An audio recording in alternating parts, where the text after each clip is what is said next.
Dollar. Dirt and money, no soul. Had to go and get it, ain't no time to kick it. Got a stack and flip for my foes. Dollar. Please tell me you can hear me. Don't turn your back and don't neglect me. Just let me know if you need me. Dollar. Let me watch out for my partners. Keep my money long, get my team strong. Let me run away from my problems. Yup, what's good, original crew, man? We're back. We're back. We got another twisted case, the most twisted case you've ever heard. How many times they gonna say that? See, that's another one. It can't be the most twisted. Then. It can't be the most twisted because we already seen. Well, maybe that's what you think. Another twisted case you have never heard of. If y'all just did that, then you know what I'm saying. But hey, make sure y'all check out the links in the description box down below. You already know where to go if you want to first support. You gotta do it. Check out down below. Also, if you enjoyed today's video, like it with a thumbs up. I got any red on my face. I feel like it's around my eyes. No. I'm just trying to make sure because I don't want to get my eyes there. I'm over here like, let's go. Let's check it out. Let's see what's about. You ready? I'm ready. Weird things have been happening in my neighborhood. Weird, awful things. Weird. My cat got literally cut in half and laid on my lawn.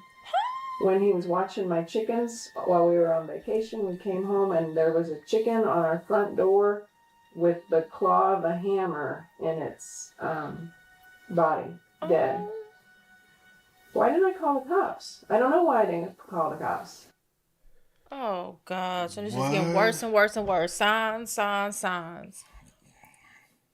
What seemed to be a normal summer evening in Inverness, Florida, quickly took a dark turn when a 911 dispatcher received a frantic call from a 17-year-old boy named Carlos Hallowell. What he discovered was horrific. His mother, Denise Hallowell, was lying on her side and gasping for air.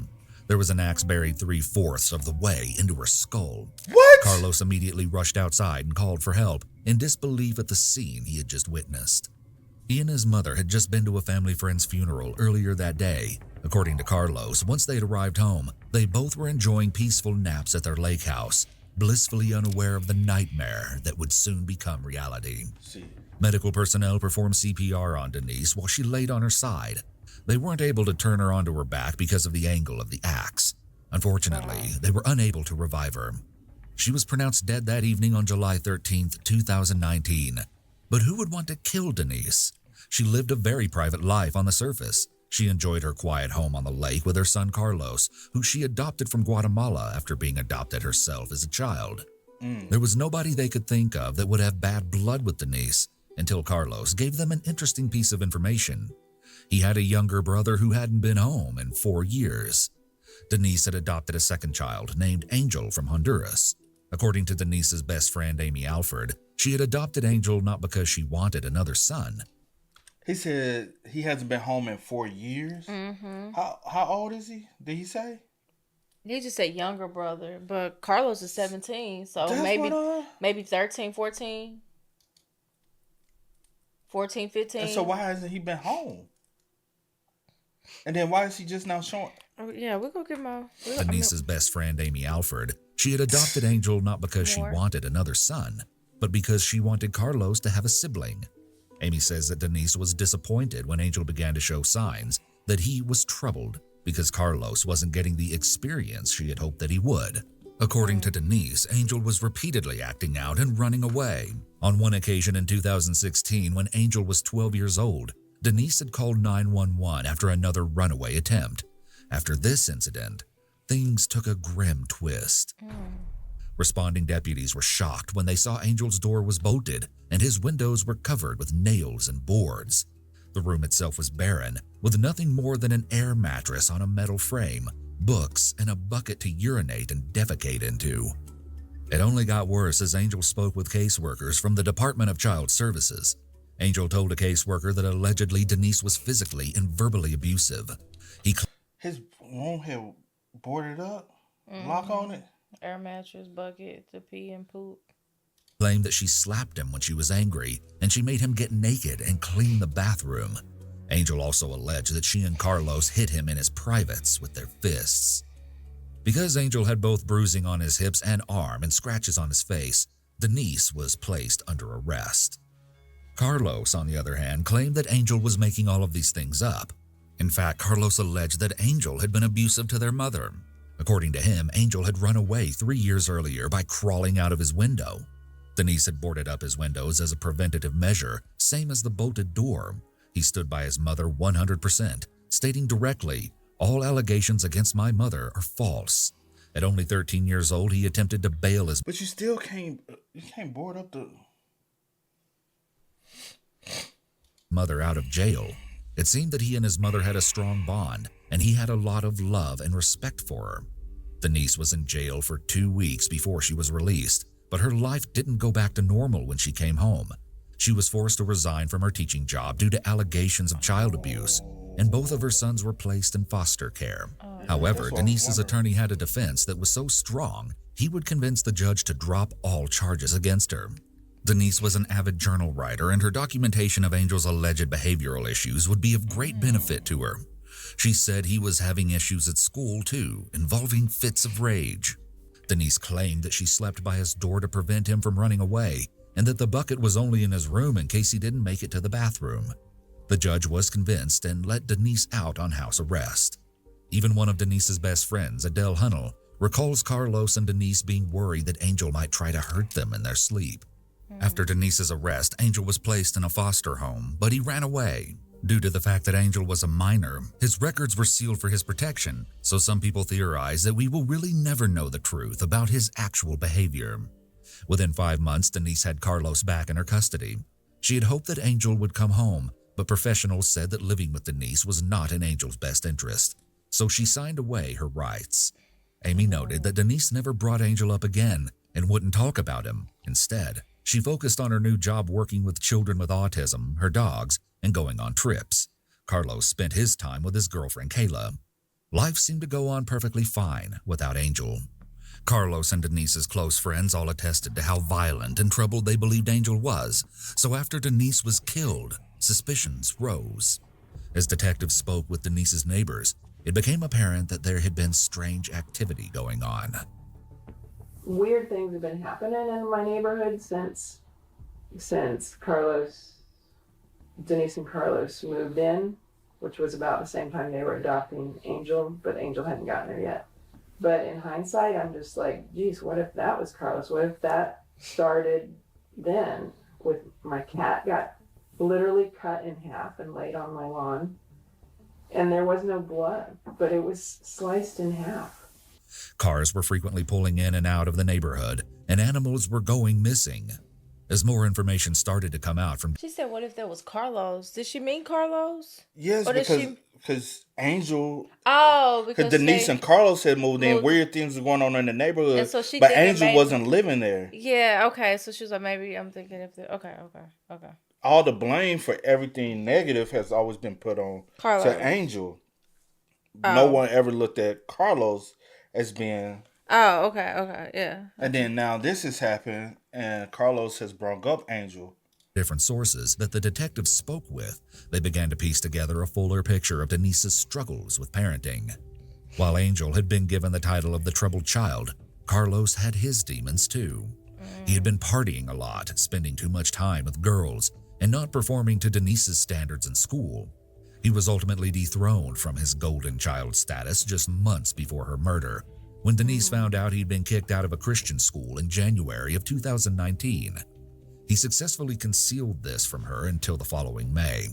Carlos and his mother had colorful fights about him sneaking girls into the house, partying, and selling drugs, hence the strange traffic in the neighborhood. He escalated, wrecking a pickup truck and eventually attempting to take his own life. Denise was unsure what to do with him.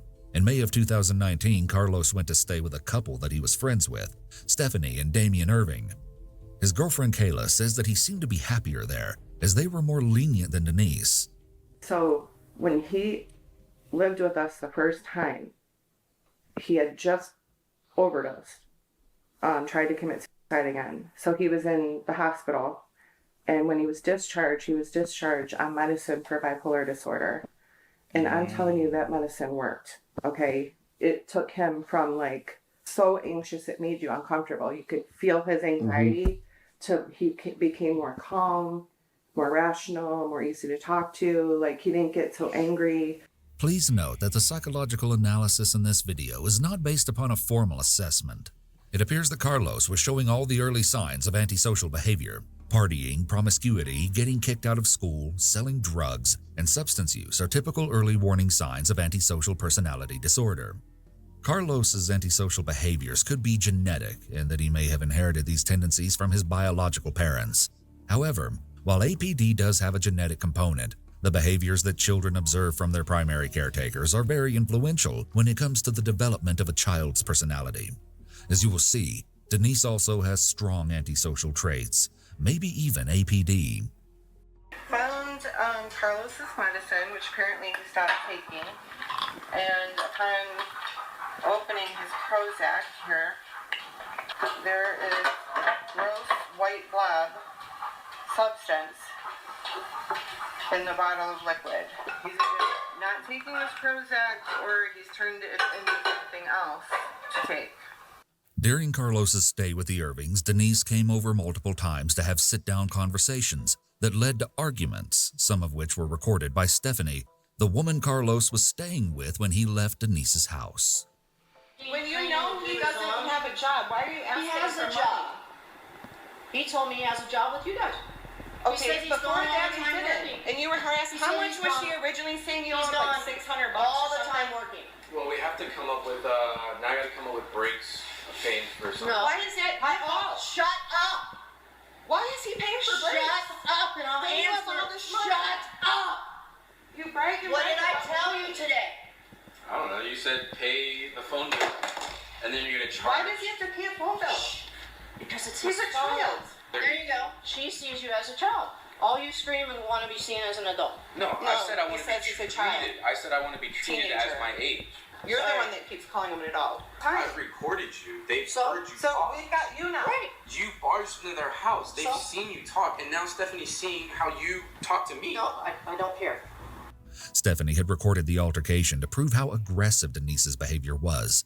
It was apparent to everyone around him why living with his mother hadn't worked out. Like Denise was bashing Carlos. Do you know that Carlos? So Carlos is 17 or 17. I'm just saying because sometimes they do get some of these facts wrong. But Yeah. Wrecked a $15,000 truck, and do you know that she was just? I said he didn't wreck a $15,000 truck. He tried to kill himself. There's Well, good thing. Right. Because. Oh, the school he was kicked out. It just said Christian school. So maybe like a private school. but also a Christian school could be a college. Yeah, that's why I said I was over 17. I was over. I don't know. That's what And I then wrote he's down. driving a truck. He's drinking heavy, partying heavy. If that's a 17-year-old, also he can't just remove himself out of custody. Maybe we'll get more info. Maybe I wrote it down wrong. No. I remember him saying something about Oh, 17. okay. I'm like, is he now like? Was he 17 at one point? Now And now he, yeah. And then he was like, "Hey, I want to be treated as an adult." Well, 17 is not. Well, he's, yeah. a big difference, Denise. And I said this because he was crying, and he was like, "Mom, you kicked me out. You kicked me out. Why would you kick me out when I needed you most? I just tried to kill myself, and you told me I had to leave." So I was witnessing this. It was very peculiar and weird to me that her son is sobbing, saying, "I needed you. You know, I just wanted to die." And she wouldn't even hug him, wouldn't acknowledge the tears. It was really bizarre. The description here of Denise's behavior shows her emotional issues. Parents who are physically and or emotionally abusive toward their own children oftentimes have APD themselves, or at least have antisocial traits. Denise seemed to have issues with poor anger control and may have been emotionally abusive towards Carlos. Her aggression is a key APD trait because individuals with this disorder have severe uncontrolled anger issues. So you think those situations with what's the other kid name? Angel. You think those situations were true, or somewhat true, based off how she is with this one? If she feel like Carlos was her, in my words, some of the precious things that child. he's saying that were done. Yeah. Yeah, possibly. Because still, I'm still confused about. I mean, like the boarding of the window. Like, That was weird. I just think, you know. I feel And then like the that's bucket. weird.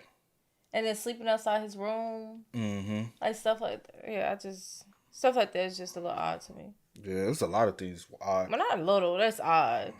It's odd. He may have modeled some of Denise's antisocial behaviors. This is important to note because it could mean that he isn't just a troubled teen that Denise couldn't handle, but instead the dynamic between Carlos and Denise that ultimately led to a completely dysfunctional and unhealthy relationship. When a family has several members who have a personality disorder, these sorts of toxic dynamics occur, and there is a constant conflict. Since people with personality disorders tend to have poor insight, poor judgment, and poor ability to self-regulate, they often don't have the awareness to see that the relationship is unhealthy. In this case, Denise, being the adult in the relationship, should have recognized that her relationship with her son was unhealthy for both of them. Eventually, Denise did want Carlos to come back home, but he was hesitant as they often had fights about money and how much or little he had contributed to the household. His resentment had built up as he felt responsible for keeping finances afloat. Stephanie Irving, the woman who Carlos stayed with, commented on Denise's expectations about money and Carlos's contributions to the household. Is this what he was supposed to be paying all these years? This is like 13 year, 11 year, 10 year, not. Huh? She was always asking him for money and saying that he owed her hundreds of dollars. And I would say, what does he owe you money for? Oh, the phone. Oh, this. Oh, she just had like this running list. And some of the things were like, we have to repair a fence in our property. And I'm like, okay, is he your husband or your son? Because I was getting confused. Like, the kid doesn't have a job. How is he supposed to help pay for a fence on the property? One day I witnessed her behavior at the house. It was crazy because I was renovating my house. And I have Carlos help me working on the house. I paid him like a week before. And he didn't give the mom the money. So the mom came over and said, hey, you know it's illegal to work a 17-year-old and not pay him. I'm like, what are you talking about? I said, I paid the kid last week. So I end up having to pay her the $120. That's when I start not trusting the kid. Because I said, Man, you think I'm gonna double pay? I don't give a fuck. She came overnight. If I paid him, I paid him.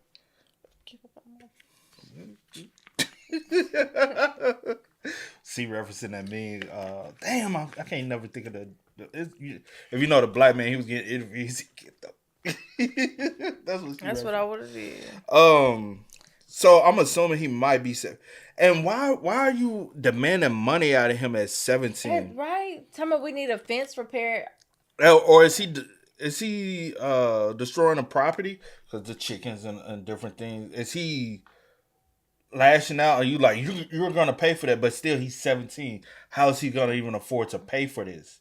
But I'm saying, did she see patterns of behavior? Well, it's not even that he's 17. How he's gonna be a 4? But the fact that he doesn't have a job. Yeah. No, I'm saying, is he just destroying things and you're like you're gonna pay for that? You know, we won't know. But again, like everyone has said, he doesn't have a job. So how do we expect him? I don't know. It's a lot of weird shit going on, though. Even if you get the money and you didn't want to pay your mom, you should have keep me in the loop so I know what's going on. Carlos contemplated for a while whether or not he should move back in with his mother. He created a list of pros and cons to help weigh out his options. On the cons side, he wrote, Mom might no longer talk to me, no longer her son. She would be crushed, maybe no help at college. I would feel like I'm betraying her. But for pros, he wrote, stability, freedom, help, and guidance. Because we're not the only family that he's lived with. You know, like, she's done this before. And so many times where he's had to find a place to, like, anytime parenting got a little difficult for her, she would just be like, I'm done. You got to find a place to go. And that started when he was 16. When he left, she's like, if it wasn't for me, you would be standing at the border with all those other idiots trying to get into the country. Oh, wow. I guess that, like, to him was like the worst thing she ever put it on. It, like, stabbed him. Big slap in the face. After stewing on it, Carlos finally told Denise the only way that he would move back in with her is if she agreed to his list of demands and had it notarized by a bank. He was requesting that she pay for a vehicle, housing, and other living expenses. On June 12th, just over a month before Denise's murder, Carlos left the Irvings' home and moved back in with his mother, but they continued to have loud fights that could be heard by neighbors. At one point, Denise began to fear that Carlos would do something to harm her. She even asked Amy to make sure that her dogs were taken care of in the event that something happened to her. Her friends were very concerned about Carlos's escalating behavior and the possibility that the situation could turn more sinister. I said to her, I said, please tell me the truth. I said, did he do that to you? No, I fell. I said, please tell me the truth. She would never admit it to me. Oh. But apparently she admitted it to Peggy, that he pushed her, and she did fall, but he pushed her. And then she ended up with a broken wrist and the other arm as well, and a concussion. I'm not saying you say he did it. I'm saying, do you think he could have done something like this? I sure don't want to say he did, but at the same time, I knew when Denise broke her arm earlier, that was weird. But if he could have done that to her, if he could have pushed her so hard that she got a concussion and broke her arm, then yeah. I mean, like in the heat of a moment, maybe? I don't know. After the murder, Amy recalled Denise's request and concluded that Denise would want her to take care of Carlos after her death, too. DCS had first taken Carlos to his girlfriend Kayla's house and asked her parents if they would mind letting Carlos stay with them for a little while, as he was still 17 years old. But they didn't feel comfortable with their teenage daughter's boyfriend living under the same roof. Nah. In light of the events, Kayla's parents stopped allowing the two to see each other because they were beginning to feel uneasy about Carlos. It was then that he moved in with Amy. While he was with her, she felt that same discomfort. She had the idea in her head that Carlos was a killer, a big enough fear to keep wasp spray by her bed in case he tried to harm her while she was sleeping. She felt guilty for this, acknowledging that her assumptions may have been incorrect and he may just be a troubled teen dealing with his mother's tragic death. One reason that Amy and others suspected Carlos was that he wasn't grieving like others expected. Is that him? That do not like the same boy do it. Him too. This was greatly disturbing to the people in his life due to the severity of the trauma. I've talked to Ron, my husband, and said he did not seem sad. He was upset, but I didn't hear the sadness, and I was surprised at that. Then he kept saying, that his mom has a few acres in a couple other states. I don't know if that's true or not. But he said when he turns 18, he was probably going to move to one of them in North Carolina. But he's like, yeah, man, it sucks what happened, but, I can't wait to get that as far as, the land and the cars and all that stuff. And they also had, no remorse. He had no problem telling me whatever. However, his journals told a different story than the people around Carlos. In his entries, he wrote about how much he missed his mom and pleaded for her to come back. He described what he saw before he called 911 on the night of Denise's death and how he would never be able to unsee the image. He scrawled mother and son among a page full of doodles and had photos of Denise tucked in a compartment inside the journal. Say. No, you say. No, say. What if that's only done out of the simple fact that you've seen your mom also get away? Well, not get away. Well, get away. Yeah. All her charges dropped because she also kept journals of things, and that also was able to help her in court. So you let me manipulate the situation and act like as if I care or that I'm hurt or that I wish this or whatever, showing, within your journal, showing a certain remorse. Documentation. Yeah, but around everyone else, you're not sad, you're not showing any remorse, you're not hurt that your mom is gone. There's nothing of that sort that people can see. He learned that from her because she probably was abusive to Angel. And that's the reason why Angel kept running away. And she tried to trap Angel in that room so he couldn't run away. And Carlos just vouched for her because she needed someone. And she probably was doing it to Carlos too, but not at that extreme. And so he hey, I have to. He wasn't ready to, you know what I'm saying? You know what I'm saying? Mm-hmm. So he learned that behavior and this idea from his mom. The theory that Angel was the one to swing the axe was an easy one. Given the circumstances of his departure from the family, he was the only person anyone could think of that may be out for revenge. It wouldn't surprise anyone for him to be filled with anger and resentment toward Denise. Detectives then made a shocking discovery. Angel, 15 years old, was believed to be incarcerated for an alleged armed robbery. Although the robbery allegation has not been confirmed by any official source or records, it's believed he was incarcerated at the time of Denise's murder. He was immediately cleared. However, Carlos began to confide in friends about what he saw the night of his mother's death, and his retellings of the story were suspicious. Some friends decided that distancing themselves from him was their best bet. Carlos began to pick up on this and even confronted friends about whether or not they believed that he was innocent. He said there's no real evidence except for a glove that's outside. Later on, he tells me that there was footprints in the room. It wasn't his. Did he say what kind of glove it was? He said it was a rubber glove, and he said that it was filled with alcohol. And then he went into very vivid detail of somebody grabbed a rubber glove, filled it with rubbing alcohol, shook it up, and threw it outside. And he's like, I know it wasn't me because that's not even my glove size. After that, kept throwing red flags, everything he would tell me after that. I was like, so what are you going to do in the meantime? And he's like, oh, well, I'm really glad with my new foster parents. And he said that they were the perfect match. So let him basically do whatever he wants. Which at that time, I didn't think anything of it.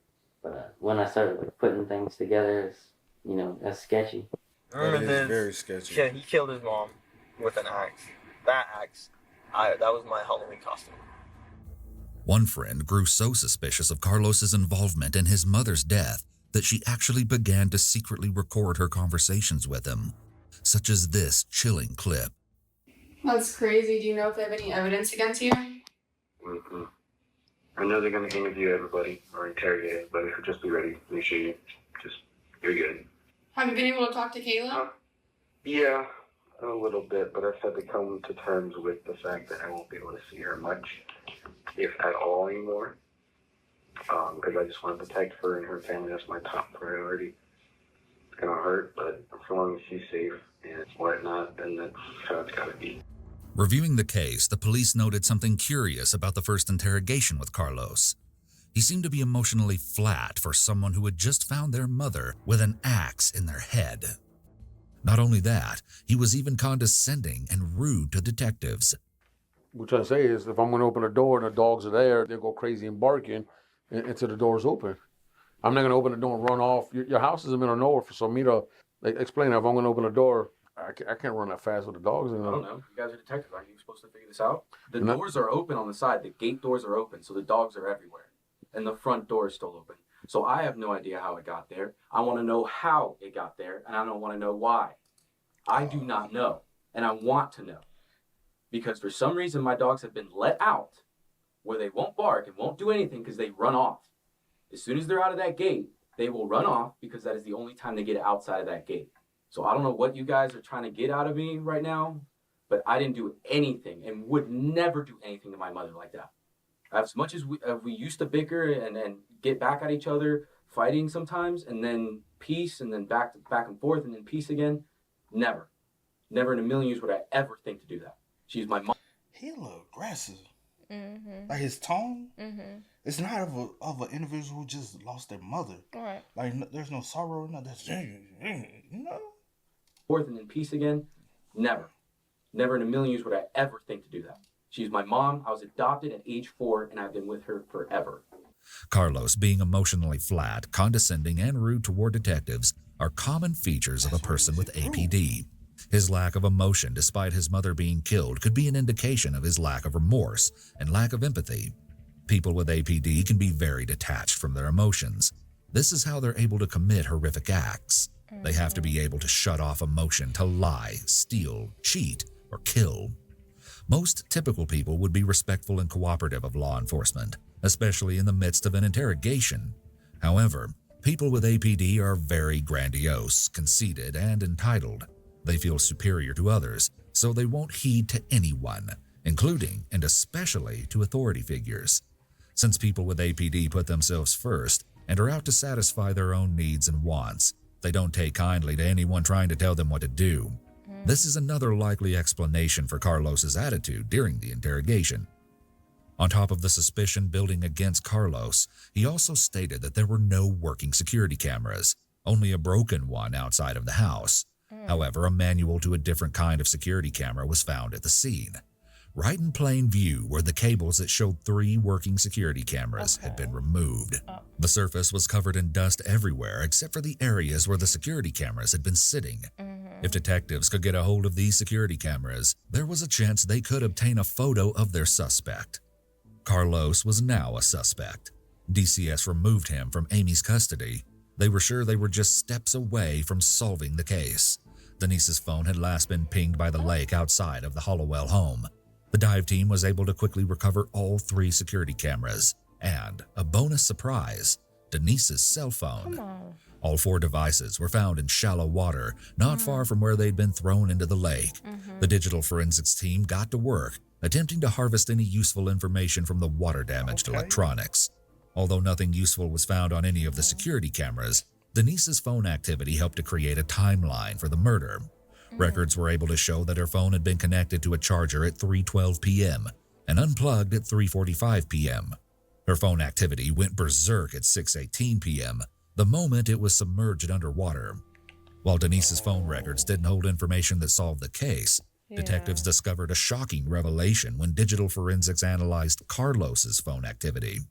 It showed that Carlos was actively using his phone the entire time he was home, including during the murder. This disproved his version of the story, in which he said he was asleep when the crime took place. Additionally, it showed every step he took during the murder.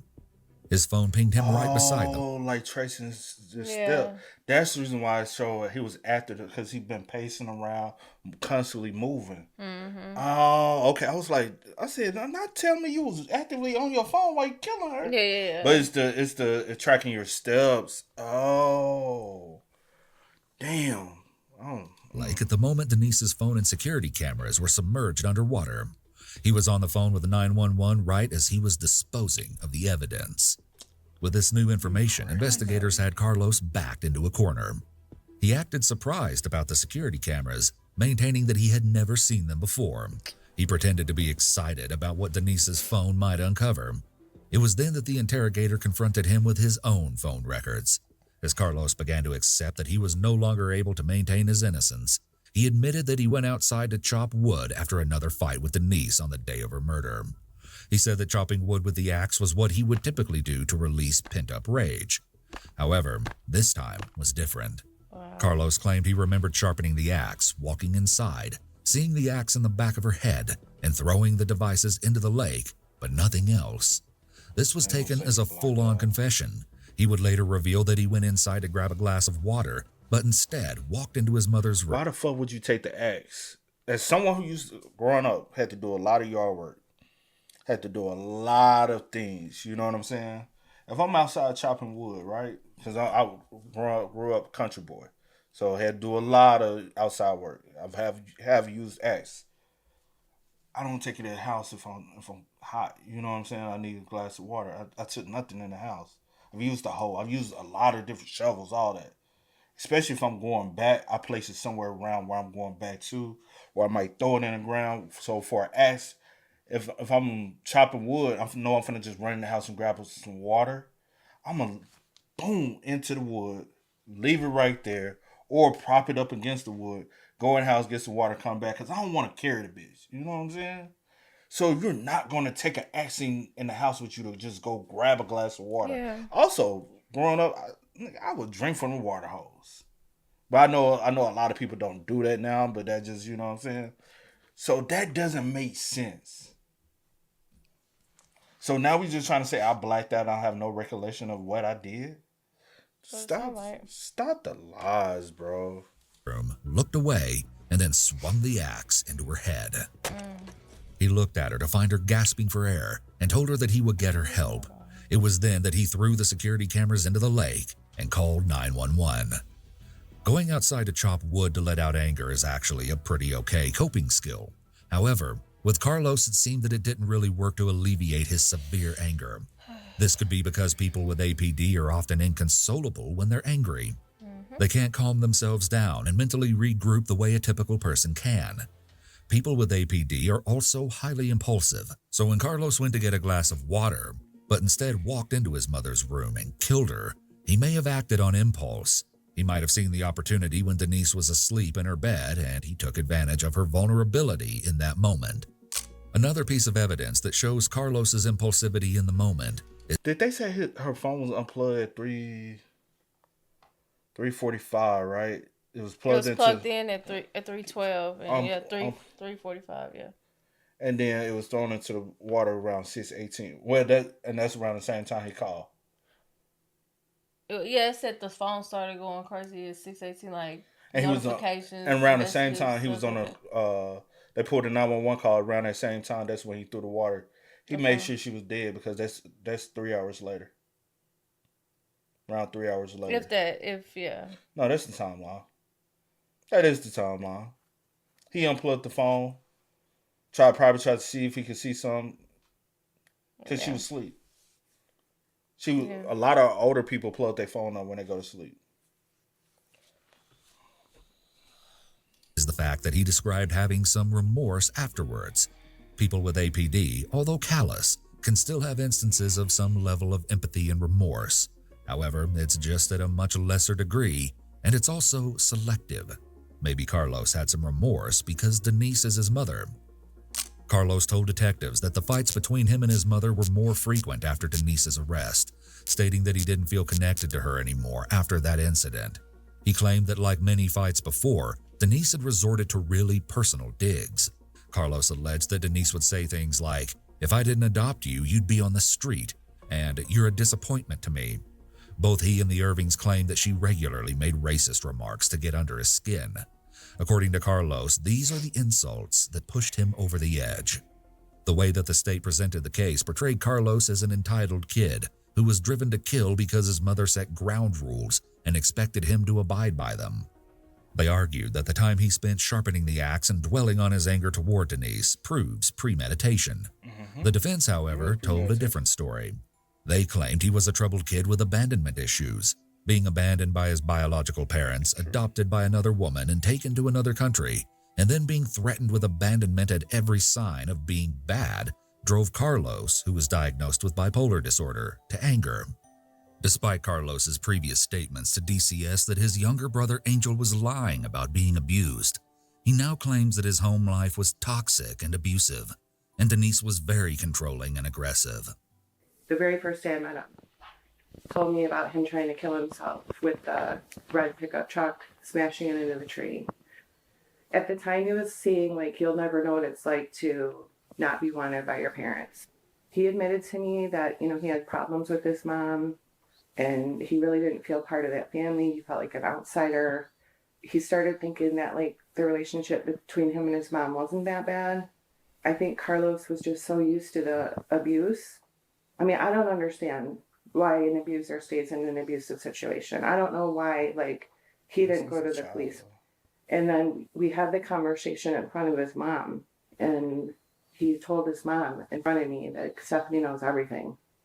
And she didn't deny it in front of me. Carlos Hallowell appeared in court on September 14, 2021. He was found guilty of premeditated first-degree murder and will serve life with no parole. His sentence is eligible to be reviewed in 2044 because he was a minor at the time that the crime was committed. Shockingly, Carlos accepts his life sentence and doesn't wish for anything less. In a jailhouse interview, he said, "You take a life, you owe a life." Red flags and tips for those who are in this situation. Carlos's deviant behaviors, promiscuity, defiance, getting kicked out of school, selling and consuming drugs are all signs of the development of antisocial personality. We ain't gotta go into that because that's, you know what I'm saying? But that's a sad case, though.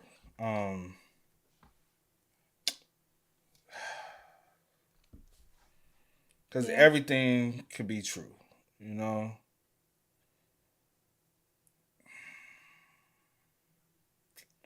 I don't 100% just be like, you know what I'm saying? Yeah. At the end of the day, you know what I'm saying? A life didn't have to be taken, That's just blatant. You know what I'm saying? But at the same time, I do believe there was a lot of wrongdoing. Yeah. You know what I'm saying? That was going on. Unfortunately, it can't be 100% proved. You know, so he was 17 at the time of the murders. I think we eventually got that from Saul. That's sad, bro. Yeah, all the way sad around. It was sad all around. Yeah. For Because honestly, you never know. Angel might lash out because of what he was going through. And that's what led him down his trouble path.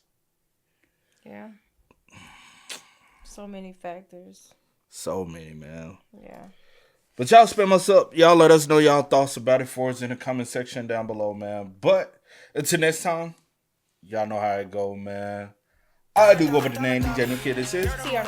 We are. We are. Ain't no time to kick it, got a stack and flip for my foes. Dollar, dollar, dollar, dollar. Please tell me you can hear me. Don't turn your back and don't neglect me. Just let me know if you need me. Dollar, dollar, dollar, dollar.